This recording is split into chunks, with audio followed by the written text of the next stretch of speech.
Bimming Mary Magna, Binster, Binge, Great Binge and Lesser Binge. Amazing. What's amazing? The names of our English villages, Watson. What foreigner reading these could ever think of us as stiff and sober-minded people? Bippery Cross, Birrer Crags, Bird Cherry Brook and Birding Piece Place, Burlston Junction. When do we go? Go where? To Burlston Manor, Burlston, Sussex. Whatever led you to believe that I'm interested in Sussex, Burlston, or Burlston Manor? No doubt you saw the account of the rather gruesome murder of Squire John Douglas. Quite so. The case has interesting features. But at the moment, I'm more interested in the fly fishing possibilities in the neighborhood of Burlston. Ah, that will be the Arun. Runs within 2 or 3 miles of the manor house. Hmm? What manor house? Burlston, the home of the late Squire Douglas. Oh, yes, I remember. I believe he was quite a fisherman. The moat is 40 feet wide. 40 feet wide? Well. Good Lord. He could probably fish from his bedroom window. And when the drawbridge is raised, the place becomes an island. 4 hours after the bridge is raised, the body of Squire Douglas is found in his study with half his head blown off. That should appeal to you. Fishing seems a safe business by comparison. Do you row a boat? A boat? For fly fishing? Have you ever fished before? Does this look like the equipment of an amateur? Odd word. Which? Equipment. All the fishermen I've ever known talk about their tackle. What do you deduce from that, Holmes? Obvious. Your fishing friends either lack experience or vocabulary. We deep-sea fishermen are in the equipment class. None of your nasty little bundles. Yes, that gaff is far more suitable for a shark than a trout. Do you really think so? No good for trout? Well, it depends what trout you're after. Oh, yes. Well, we must carry a tape measure. A tape measure? What on earth for? To measure our catch, of course. To measure our catch and throw back the little ones. A good rule in life, Watson. Always remember to throw back the little ones. You think our prey will count as a big one or a little one? Well, hardly as big as Squire Douglas, lying dead in his castle, surrounded by his moat. Holmes, you've been analyzing this case. Well, you know, I haven't got enough data yet for analysis, really. Do you think it could be an accident? What, with a sawn-off shotgun? And the triggers of both barrels wired together? Murder, eh? Yes, possibly. What do you mean by possibly? Don't sit there, man. That may be opportunity knocking. Oh.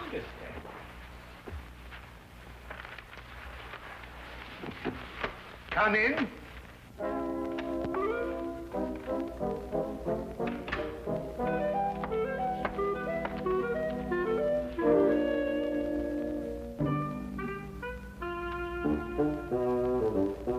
Mr. Sherlock, The fisherman. Hold on! Oh, come on! Blowing me! No, In there, boy. It's only a little one. Would you like it, Watson?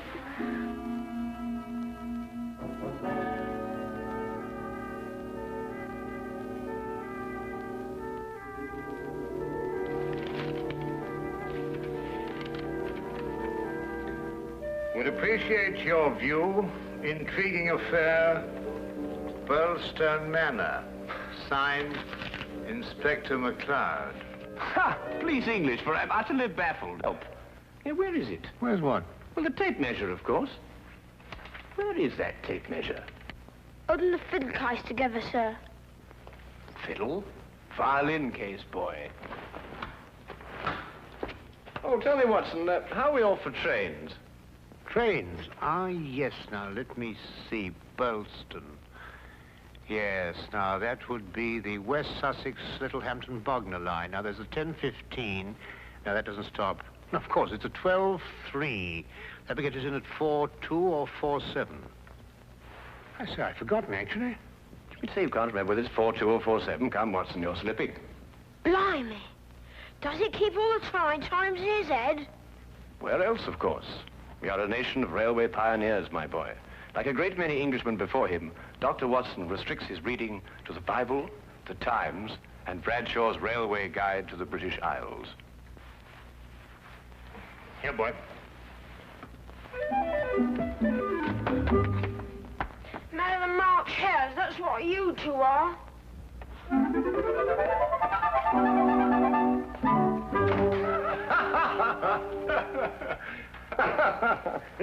I say, Watson, have you seen my weekend bag anywhere? I suspect it's under the stairs. Mrs. Hudson got very tired of seeing it lying about. Oh, good. Well, that means it hasn't been unpacked anyway. I assume not. Excellent. Then everything is ready. Oh, be a good fellow, would you, and dig out that bag and put it in the cab along with that tackle. Why? Aren't you going to be here? I have a little reading to do. Pick me up at the British Museum Library, say half an hour before the train leaves. Now, look here, Holmes, this is no time to go reading. You'll miss the train. I cannot vouch for the punctuality of Dr. Watson or the reliability of the company's steam engines, but I, for one, propose to be at Burleston Halt at 4:02 p.m. precisely.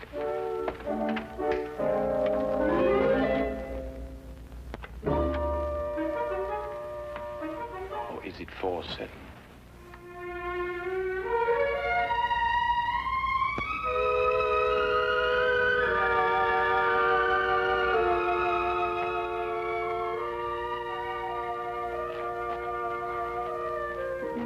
It was a nice piece of work, if I say so myself. The entire story hung on a spider's thread. A spider's thread? Exactly. Ah, it sounds interesting, Inspector. Now, perhaps you'll start at the beginning. Simply stated. The castle, as you'll see, has a moat. And when it's up, as it was at the time of the murder, it's a sealed fortress. Who was in the castle at the time of the crime? The murdered man's wife, Mrs. Douglas, and a foreign friend, John Morell. Just those two? And the servants, but we've been able to rule them out completely. And from your description of the house, it would have to be one of them. Either Mrs. Douglas, or this friend of hers, Morell, or both of them. They tried to make it appear as though someone had broken into the house and then dived through the windows to swim the moat.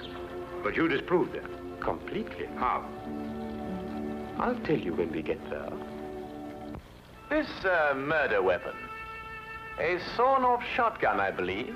An odd weapon, that. And a foreign gun, too. 3 letters on the barrel.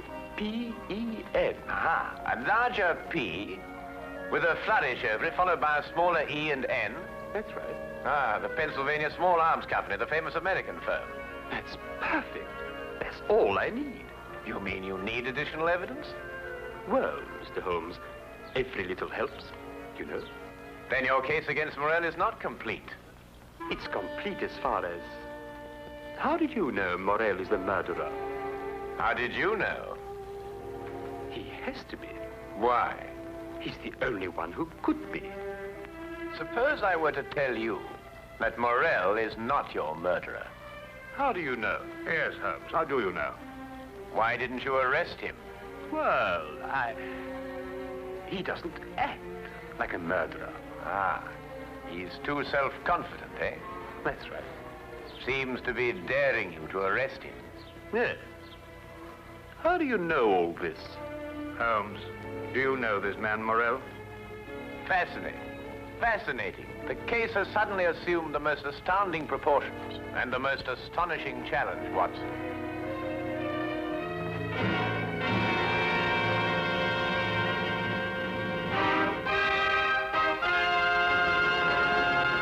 Specimen of the period. Yes, it is lovely, isn't it? What did you mean, Mr. Holmes? Nothing. I just think it's a lovely building. No, I mean when you said that Morell didn't murder Mr. Douglas. Oh, that. Yes, what did you mean? How do you know he didn't do it? Well, if he didn't do it, she did. You're jumping again, McCloud. You're jumping. But it has to be one or the other.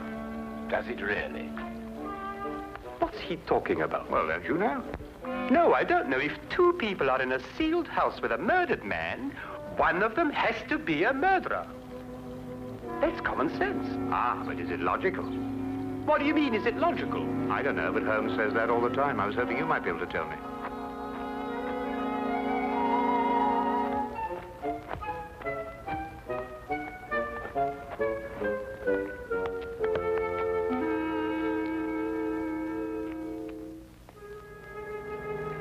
hasn't been moved. That's just the way we found him last night. Watson? Of course, death was instantaneous. I should say so. The charge was not fired directly into the face, as the newspaper's account had it. Uh-huh. I'd say the blast came from below and that the gun was almost vertical. Excellent, Watson, excellent. May I see this shotgun, McLeod? Holmes, look at this. Good Lord. Wait, it's a brand like cattle. Well, how old would you say it was? Have you got your glass there? Yes. Thank you. It's very difficult to estimate marking like this, Holmes, but I'd say it's, well, it's over 15 years. 20. Mr. Morrell? At your service, Mr. Holmes. Dr. Watson. News travels quickly. This is a small village. You said 20 years? Yes. The same age as this. It stands for the Mesa Valley, Arizona. Gold claim number 341. That is where John and I met 20 years ago. There were 3 of us. We registered the claim, worked it, and then sold it. We divided the money in thirds and went our different ways. 2 years ago, I looked John up here and stayed on. I liked it. And the third partner? He lost his money, and I believe his mind. He came to believe that we had cheated him. And he swore to kill us 10 years ago. Why didn't he? He couldn't find us. No, we didn't have the same names at that time.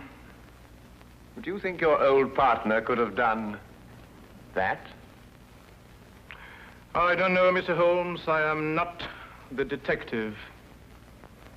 True. True. Well, we must bear that in mind. You tried to make it appear as though another man had been here and went out through the window. Did I? He tried to build an elaborate story. A man of his size was seen passing through the village wearing a loud tweed topcoat and a wide-brimmed hat. He was heading this way. On the window ledge, there is a footprint in blood, indicating, of course, that the murderer dived through the window and swam the moat.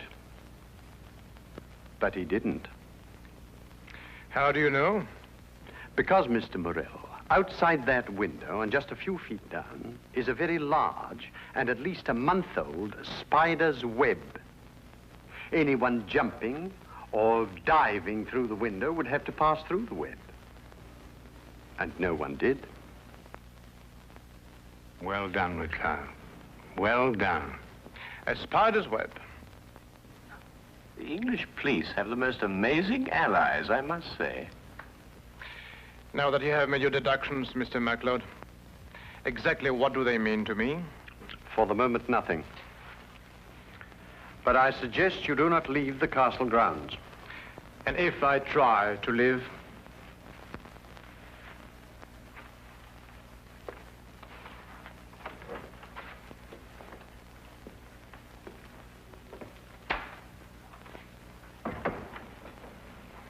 Well done, McLeod. You've certainly got your man.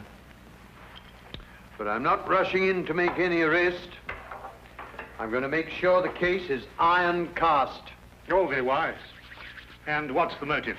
Revenge for the Vermis Valley affair? I've got to go a bit careful there, Doctor.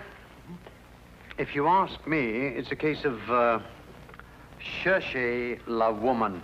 Oh, what's he? Oh, he's Douglas. Well, you know how these things are, Doctor, between us, men of the world. We know how a situation like this can... Oh, of course. Of course. Of course. Of course. Delicate situation, then. Delicate. Yes, delicate. Might almost be called the case of the other man. Hmm?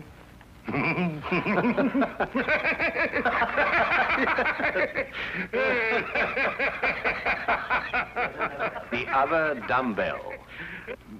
Who? Not who, what? What? That's right, what? What are you talking about? That. There's only one dumbbell. One dumbbell. That's right. Well? There's only one dumbbell, Watson. I know. That's it over there. Yes, where's the other one? Well, I don't know. I've only just come here. Do you know where the other one is? What difference does it make? Well, that's right, yes. What difference does it make? Maybe there is only one dumbbell. One dumbbell? But they come in twos. Perhaps he only had one.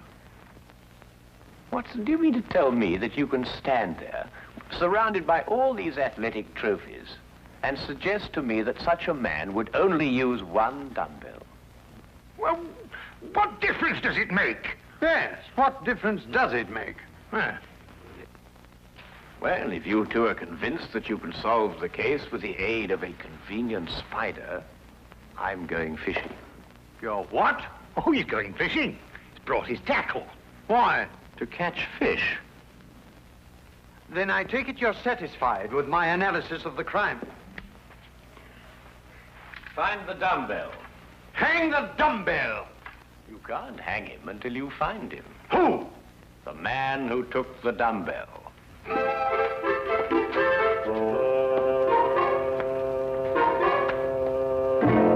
gone too far now, Holmes. I think you've made him very angry. Then he should fish. It soothes the nerves. Are you really going to fish? I am. Where? Out of that window. It looks very comfortable. Well, what do you expect to catch? A herring. A red herring. May I have the tape measure, Watson? To measure a red herring? To measure the big red herrings. The little ones I plan to throw back. Holmes, you're up to something. I am. What? Would you like to help? Of course. Well, look. Take the good inspector down to the local pub and keep him there for at least an hour. While you fish for red herring? At the moment, I'm fishing for bait. I don't know what you're talking about, but I'll do it. Good. Remember, 1 hour. I may enjoy myself in the local and stay too.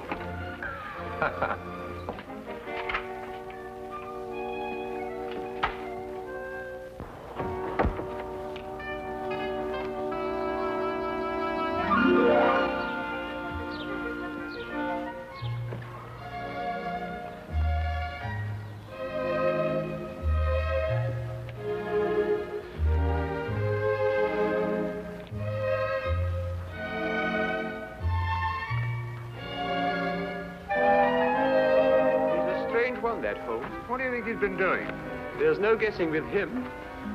For all we know, he may really have been fishing. Perhaps we should have given him more time.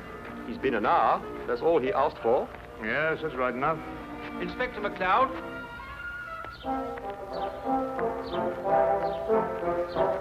Hello, Sergeant. Have you seen Mr. Holmes? I certainly have, sir. What's wrong? You know the staircase in that room? Huh? Mr. Holmes was sliding down them banisters. He was what? That's right, sir. Sliding down the banisters he was. Well, he was probably investigating something. Probably. Well, let's ask him. There must be some reason behind it. Good afternoon, gentlemen.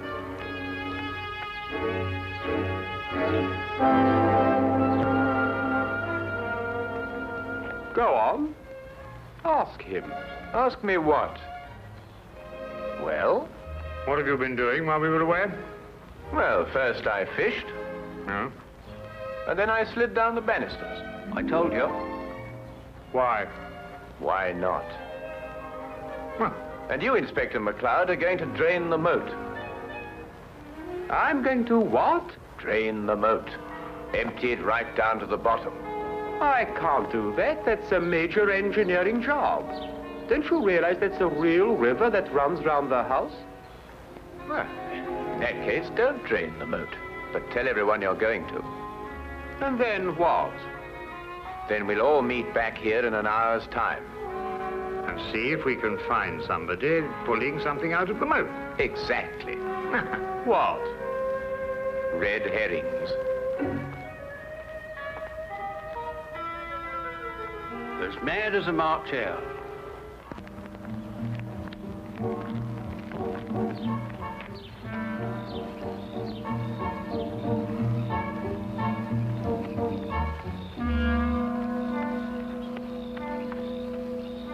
How much longer? Not much. You're certain everyone believes they're going to drain the moat? I don't know who believes it, but everyone knows I said it. Do you think someone will come to the murder room? Someone has been in it for some time. How do you know? The lights are out. Because I left them on. Look. What? That's it, let's go.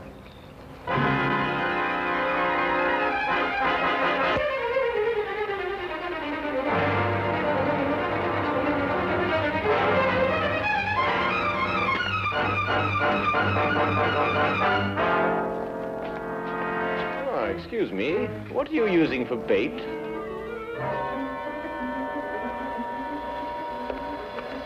Oh, would you mind holding this? Thank you. What clothes did you say the stranger was wearing, MacLeod? A loud tweed topcoat and a wide-brimmed hat. Like these?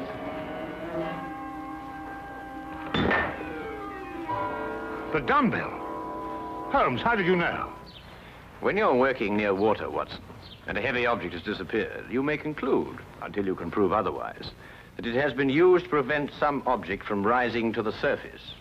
All right, Morell. You're under arrest for the murder of John Douglas. It is my duty to warn you that anything you say may be taken down and used in evidence... No, MacLeod. You haven't got it at all. What? This gentleman didn't kill John Douglas because John Douglas isn't dead. He isn't what? Dead. The man whose body you discovered in here is the very man who came back to... No, you're not with me, are you, MacLeod? Would you tell him, please? These clothes belong to our third partner. A man who's been searching for you for 10 years. Yes. He found us and arrived here with a shotgun. He and John struggled, and the shot went off. That explains the vertical angle of the blast. In the ensuing struggle, the gun went off. I heard the report and ran down immediately. I timed it from your room. 15 seconds if you run, and 10 seconds if you slide down the banisters. I ran. I thought you would. John was panic-stricken when he saw what he had done. I got the idea to change their identities. But then where is Douglas? With the aid of my tape measure, I was able to ascertain that there is a hollow space behind that wall. I imagine it conceals a passage under the moat. Yes, Mr. Holmes, it does. And John has had a 36-hour head start. We'll stop him. I told him you would. I'll issue orders for the apprehension of Mr. Douglas, and we'll talk about your part in this, sir, in the morning. You have conspired to conceal evidence. I'll still be here in the morning, Inspector.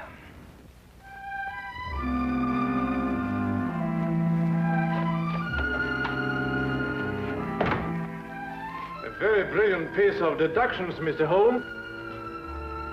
An excellent application of applied psychology. I haven't been tricked many times in my life. You must remember that the next time you become involved with murder. And you can now continue your fishing in a more normal manner. Fishing? No, I don't care for it, really. Unless it's deep sea, of course. Yes.